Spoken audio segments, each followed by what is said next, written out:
No way, Borno State? This can't be happening. It's so far away.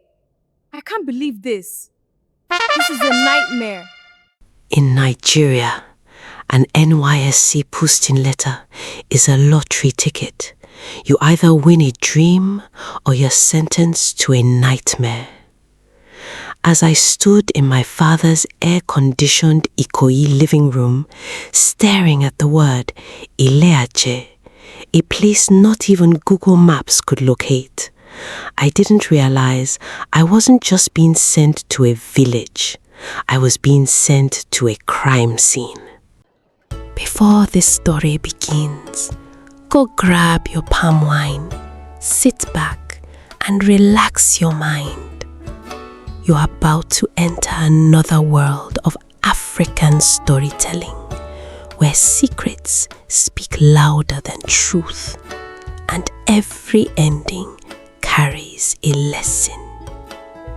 And as you settle in, don't forget to hit that subscribe button so you never miss what comes next on Tales by Nureza. In Nigeria, when you see your NYSC posting letter, it is either a ticket to a dream or a sentence to a nightmare. I, Morinke, a graduate of economics from the University of Lagos, stood in the middle of my father's air-conditioned living room in Ikoyi and screamed, "Oyo State? But Daddy, I requested for Lagos or Abuja. What is an Ileaje?" My father, a man of few words and much discipline, adjusted his glasses. "Morinke, life is not always paved with gold. Go and serve your fatherland. If you survive the bush, you can survive anything." 3 days later, I was in a rickety bus, my designer suitcases covered in the red dust of the hinterlands. As the bus groaned deeper into the forest, the skyscrapers of Lagos felt like a distant dream. I arrived at Ileaje, the home of the brave, at twilight. The village was beautiful in a haunting way. Ancient mud houses with rusted zinc roofs huddled together under giant Iroko trees. The zonal inspector, a tired man named Tunde, met me at the motor park.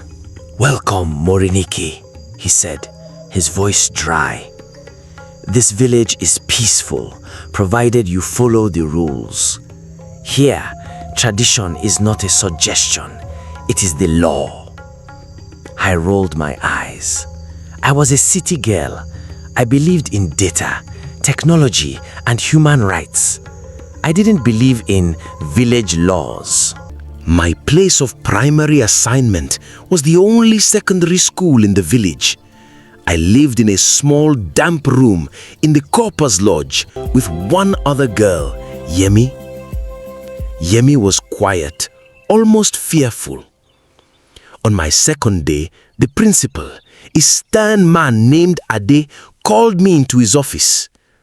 "Morinke, you are here to teach the children," Ade said, his eyes scanning me with suspicion. "But you must know the taboo of the grove. Behind the school lies the grove of whispers. No one under any circumstance must ever enter that grove after the sun begins to set. And no one under any circumstance must ever take a photograph or a video of the ancient shrine at the center of the woods." I stifled a laugh. "Sir, is there a security reason for this? Or is it just stories?" Ade's face turned to stone. "It is the law of the land. If you break it, the village cannot protect you. The ancestors do not take kindly to intruders." That evening, I sat on my bed, staring at my iPhone 15. The signal in Ileaje was terrible. I was a content creator. I had 50,000 followers on YouTube who were waiting for my NYSC diary. I needed a signal and I needed content. "Yemi," I called out to my roommate, "where is the best signal in this village?" Yemi looked up from her Bible, her face pale. Some say the signal is strong near the edge of the grove. But Morinke, don't go there. Didn't you hear what the principal said? The villagers believe the grove is where the spirits of the past kings reside. Spirits don't provide 4G, Yemi, I snapped. For 2 weeks, I played the perfect copper. I taught my classes, I wore my khaki with pride, and I smiled at the villagers. But the hunger for clout and the frustration of being disconnected from the world was eating me alive. On Tuesday evening, a student named Bola came to me crying. She was a brilliant girl, but she told me her father was taking her out of school to marry a local palm wine tapper. Miss Morinke, please, she sobbed. I want to be a doctor, but my father says the gods have spoken. Which gods, Bola? I asked, my heart breaking for her. She whispered, the ones in the grove. The chief priest, Ife, says the grove requires a new daughter to serve the shrine, and my father has chosen me to save our family from poverty. My blood boiled. This wasn't just superstition, this was oppression. I decided then and there that I would expose the secrets of this grove. I wanted to show Bola and the world that there was nothing to fear but man-made lies. That night, at 6:30 p.m., when the sun was a bleeding orange orb on the horizon, I took my phone and a small power bank. I slipped past the copper's lodge and headed toward the forbidden boundary. The air changed as I approached the grove of whispers. It became cold, unnaturally still. The trees were massive, their branches intertwined like skeletal fingers. I saw the sign, a red cloth tied to a stick. I crossed it. I walked for 10 minutes until I reached a clearing. At the center stood a magnificent shrine decorated with white cowries and ivory. It was the most beautiful thing I had ever seen. But more importantly, my phone suddenly buzzed. Full signal, 5G. I laughed. The spirits have great internet. I began to film. Hey guys, it's Morinke. I'm currently standing in the forbidden grove of Ileaje. They told me I would disappear if I came here, but as you can see, I'm perfectly fine. I turned the camera toward the shrine. As the flash went off, I heard a sound. Not a spirit's cry, but a mechanical hum. I froze. I moved closer to the ivory-decorated altar. I pushed aside a heavy woven mat, expecting to see a sacrifice. Instead, I saw something that made my jaw drop. Beneath the shrine was a high-tech hatch, and from the hatch, I could hear voices. I crouched behind a large Iroko tree. The hatch opened, and 2 men stepped out. I recognized them instantly. One was Ife, the chief priest, and the other was Tunde, the zonal inspector who had welcomed me to the village. They weren't wearing traditional robes, they were wearing laboratory coats. The extraction is almost complete, Tunde said, checking a tablet. If we can keep the villagers away for another month using the spirit stories, we'll have enough lithium to sell to the offshore buyers. We'll be billionaires. And the girl, Bola, Ife asked. Her father is greedy, Tunde replied. We'll tell the village the gods took her. She will be sent to the city to work in one of our warehouses. She knows too much about the land boundaries. My hands shook as I recorded everything. This wasn't a folk tale, it was a heist. The traditional law was a security measure to hide a multi-billion naira illegal mining operation. Suddenly, my phone chapped, a notification from a follower's comment. Before we continue, if you have been following up till this moment, it is time to fasten your seatbelt because you will surely need it as the story unfolds. Remember to hit the subscribe button if you haven't yet. Enjoy the rest of the story.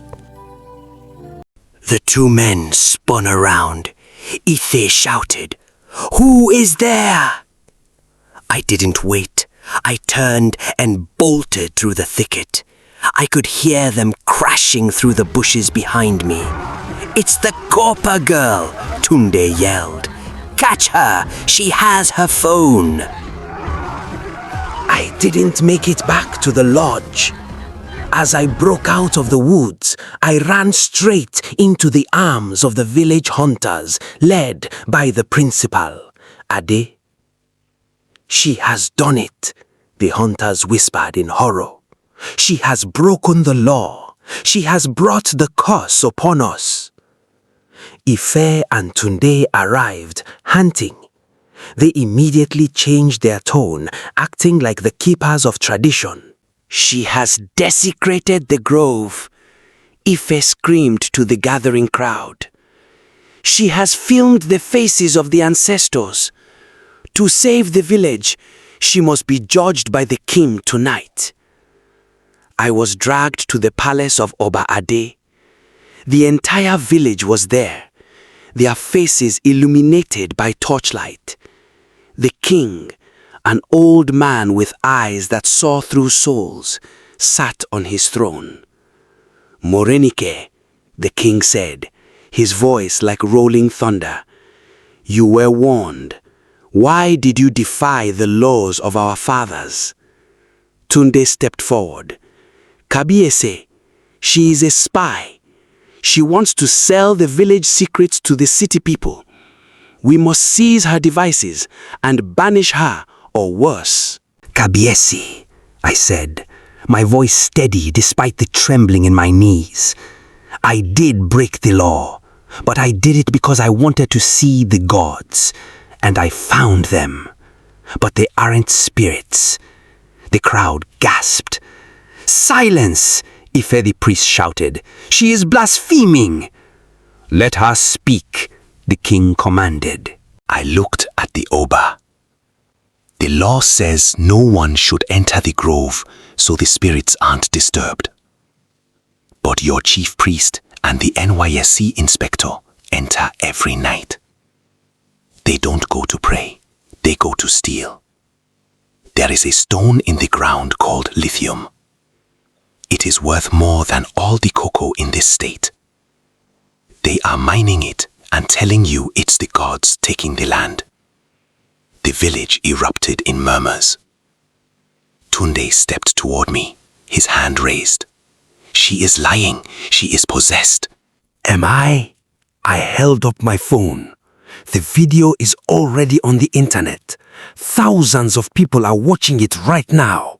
And I sent a copy to the state governor's office and the DSS. If I disappear, this village will be swarmed by soldiers by morning." The king stood up. He walked down from his throne and approached me.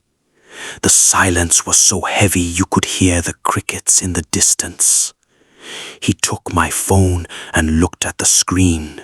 He saw the video of Tunde and Ifeanyi in their lab coats. He saw the high-tech machinery hidden under the altar of his ancestors. Then, the king did something no one expected. He started to laugh. He turned to the chief priest and the inspector. "You told me the Americans would never find out. You told me the copper we requested would be a simpleton who would spend her days crying for her mother." The room went ice cold. My heart stopped. "Wait," I whispered. "Kabiesi, you knew?" The king looked at me, his eyes sharp. Morinke, I am an Oxford graduate. Do you think I have lived in this village for 70 years believing in ghosts? I permitted the mining. I am the chairman of the board. The law was my idea. It kept my people away from the heavy machinery so they wouldn't get hurt or ask for a share of the profits. Tunde and Ife relaxed, grinning. Tunde walked over and snatched my phone. "You are smart, Morinke," the king said, "but you are young. You think the internet is a shield. But out here, the internet is just a signal in the air. We control the ground." He signaled to the hunters. "Take her to the back. We cannot let her leave.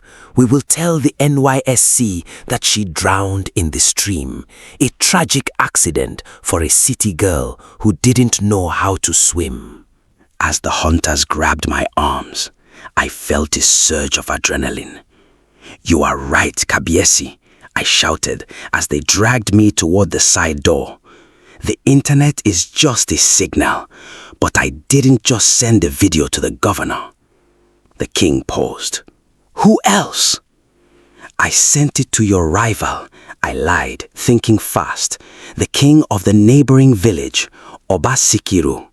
I told him you found the treasure of the forest and were planning to use it to buy his lands." The king's face changed from arrogance to pure terror. The one thing more powerful than greed in these parts was the ancient rivalry between the two kingdoms. At that exact moment, the sound of a siren wailed in the distance. Then another, and another. "The DSS," Tunde stammered, looking at his tablet. "No," I said, a grin spreading across my face. "Something better. The press." I had tagged every major news outlet in Nigeria. Channels TV, Arise News, Punch, and the popular bloggers. I had titled the video, "Nigerian King Uses NYSC Copper as Human Sacrifice to Hide Illegal Lithium Mine." In the age of viral videos, the government might be slow, but the media is a lightning bolt. A convoy of cars was screaming into the village square. I had pinned my location. The king looked at the approaching lights. He looked at the villagers who were now hearing the words profits and lithium and looking at their chief priest with new angry eyes. "Let her go," the king whispered to the hunters. "But Kabiesi," Tunde protested. "Let her go," the king roared. "If she is seen with a single scratch on her, this village will burn. We must transition to community relations mode now." The next few hours were a blur. The village was swamped with reporters, police, and government officials. Tunde and Ife were taken into custody for questioning regarding illegal mining and the intimidation of a federal corper. The king, ever the politician, managed to frame himself as a leader who was experimenting with sustainable development. But the taboo of the grove was broken forever. I had broken the traditional law of the land, yes, but in doing so, I had given the land back to its people. As the bus pulled away, I took out my phone. I had 1,000 new notifications, but for the first time in my life, I turned the phone off. I didn't need the signal anymore. I had the story. Never underestimate the Otondo in khaki. They might be serving their country, but they are also watching. And in the modern world, no secret is deep enough to stay hidden from a person with a conscience and a 5G connection. From here, we say good luck to every Otondo serving in his or her fatherland. Remember, respect the traditions of the land you have been sent to serve, and ultimately, obey the clarion call.